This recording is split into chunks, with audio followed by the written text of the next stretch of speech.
Congress party पिछले एक साल से लगातार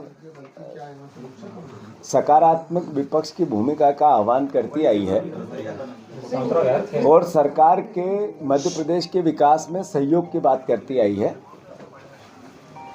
पर साथ ही साथ जैसे बार बार ये बात बिल्कुल चस्पा होने लगी पूरे देश में, पूरी दुनिया में, पूरे मध्य प्रदेश में कि ये सरकार है कर्ज की, क्राइम की, करप्शन की और कमीशन की। भारतीय जनता पार्टी का पर्याय बन गई लूट, चोरी, डकैती, भ्रष्टाचार। मतलब बीजेपी बोलो या लूट बोलो, बीजेपी बोलो या करप्शन बोलो, बीजेपी बोलो या चोरी बोलो, बीजेपी बोलो या हर तरीके के भ्रष्टाचार का पर्याय बन गई भारतीय जनता पार्टी। आज अखबार की खबर है कि एक क्लर्क ने 80 करोड़ रुपए का गबन कर दिया ग्वालियर चंबल में। सौरभ शर्मा एक कांस्टेबल था, उसने किस हद दर्जे का करप्शन किया और वो किसके लिए किया, ये पब्लिक डोमेन में बात स्पष्ट हो चुकी है। अभी भारतीय जनता पार्टी के एक पूर्व विधायक के यहाँ कर इनकम टैक्स की चोरी हुई, 150 करोड़ से ऊपर की संपत्ति निकली, 14 किलो सोना निकला, 4 करोड़ रुपए कैश निकला। मतलब नरेंद्र मोदी का वो नया भारत जिसमें वो बार बार बोल रहे थे एक भ्रष्टाचारी को छोड़ूंगा नहीं, अब एक भी बीजेपी के भ्रष्टाचारी को नरेंद्र मोदी देखते ही नहीं।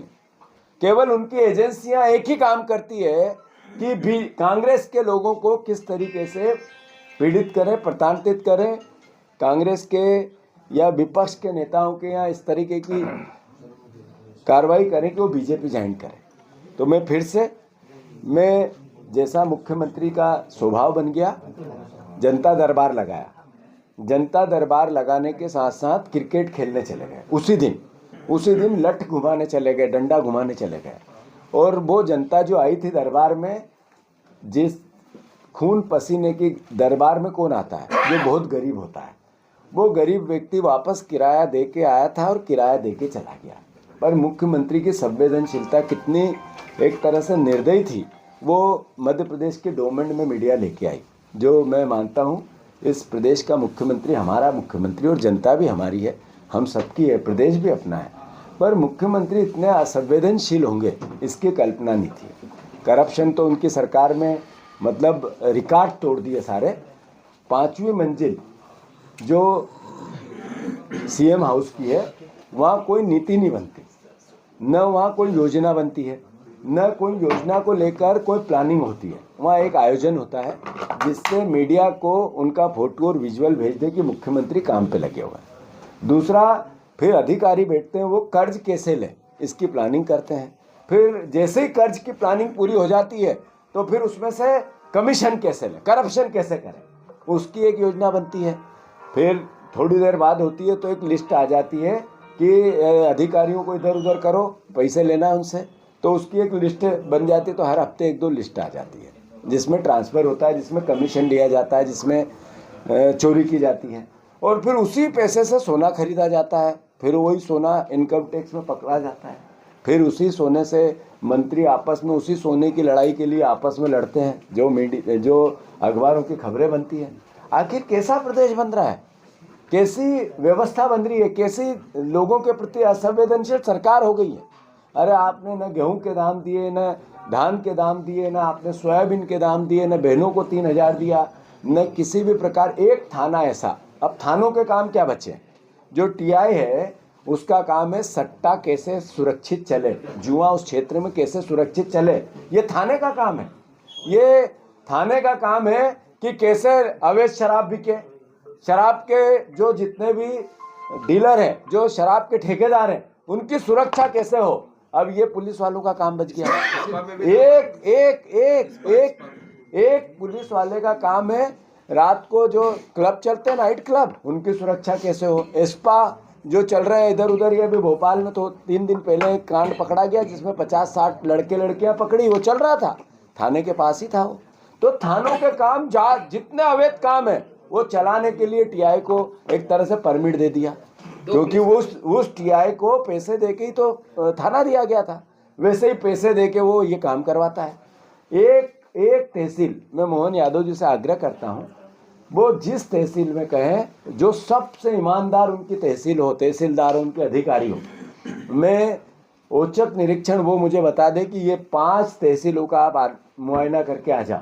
अगर बिना करप्शन से मध्य प्रदेश का कोई एक भी ऑफिस नहीं चलता है, चोरी से चलता है, और वही ये पैसा है जो सामने आ रहा है। तो मैं फिर से, बहुत दुख है, हम विपक्ष के हैं, हमारा दायित्व है हम जनता को जगाएं, मीडिया के माध्यम से भी और सड़क पे रह के भी। तो लगातार करप्शन का पर्याय भारतीय जनता पार्टी और मोहन सरकार बन गई है। इतनी जल्दी कोई मुख्यमंत्री और उसकी सरकार का चेहरा बेनकाब होगा, ये दुनिया में कहीं नहीं हुआ जितना हमारे मध्य प्रदेश में हो रहा है।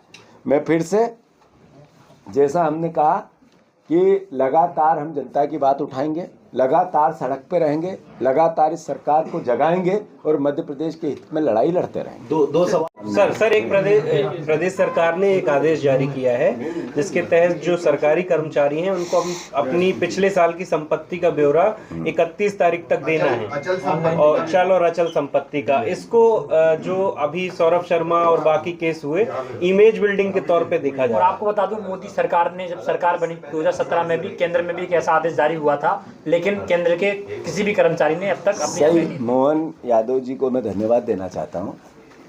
बहुत गंभीरता से 1 साल में उनको समझ में आया कि कर्मचारियों का, अधिकारियों का आर्थिक मूल्यांकन करना चाहिए।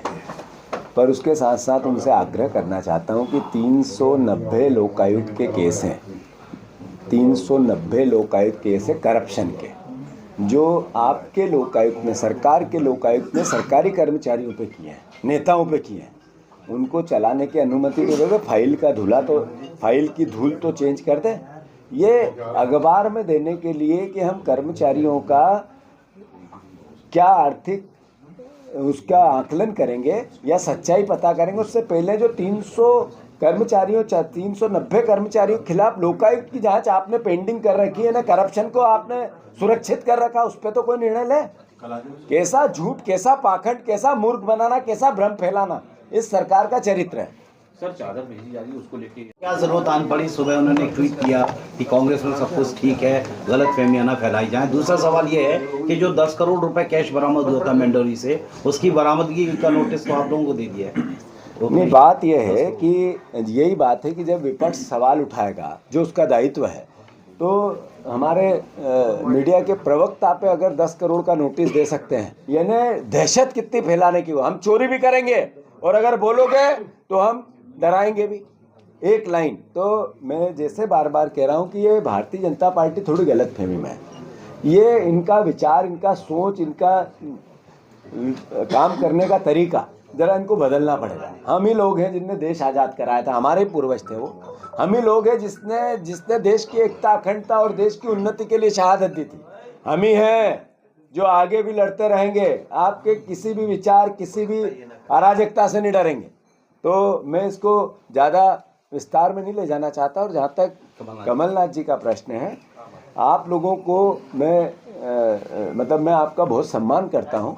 मीडिया एक चौथा स्तंभ है हमारा, जो हमें ताकत देता है, विपक्ष को देता है। और मैं तो खुद खुशनसीब हूँ व्यक्तिगत रूप से कि मेरे भोपाल के और मध्य प्रदेश के मीडिया जगत के लोग खूब हमारी बात जनता तक ले जाते हैं। पर जनसंपर्क विभाग का एक दायित्व बन गया, उसका काम जो बीजेपी के लोग चोरी करते हैं, भ्रष्टाचार करते हैं, आपस में लड़ते हैं, जुतम पेजार करते हैं, एक दूसरे के खिलाफ बातें और बयान देते हैं, उनको पे से ध्यान हटाना है तो कांग्रेस में कुछ न कुछ निकालना है। तो कमलनाथ जी को लेके 2 दिन से खबरें चलाई, आप ही लोग तो थे वो जिनने जनसंपर्क के कहने पे चलाई, ये हम भी जानते हैं। तो आप ही में से थे, मैं कोई आरोप नहीं लगा रहा हूँ। तो कमलनाथ जी ने उसको करेक्ट किया, गलत क्या किया? सर ये सागर वाले तो बोल रही है सर इंदौर जीतू जी, इंदौर में बीजेपी के पार्षद आपस में लड़े और बाद में जो है एक बड़ा वीडियो वायरल हो रहा है बीजेपी के पार्षदों की आपसी खींचतान। अच्छा, बीजेपी का चाल, चरित्र और चेहरा, पार्टी दूसरों से अलग है। ये कैसी पार्टी है जहाँ बलात्कार का केस आता है, आप सर्च करो तो सब बीजेपी के लोग ज़्यादातर निकल के आ जाते हैं। इस तरह की एक पार्षद दूसरे पार्षद के बेटे को नंगा कर रहा है, ये चाल चरित्र और चेहरा है इनका। इनका चाल चरित्र चेहरा कैसा कि इनके अध्यक्ष जो मंसूर का था उसके चाल चरित्र चेहरे की बात हुई और पहले सर्वविदित है। यानी ये पार्टी अलग तरह की है, ये सही कहते थे बीजेपी वाले। ये अलग तरह की पार्टी में सब अलग तरह के काम होते हैं। अभी तक जिला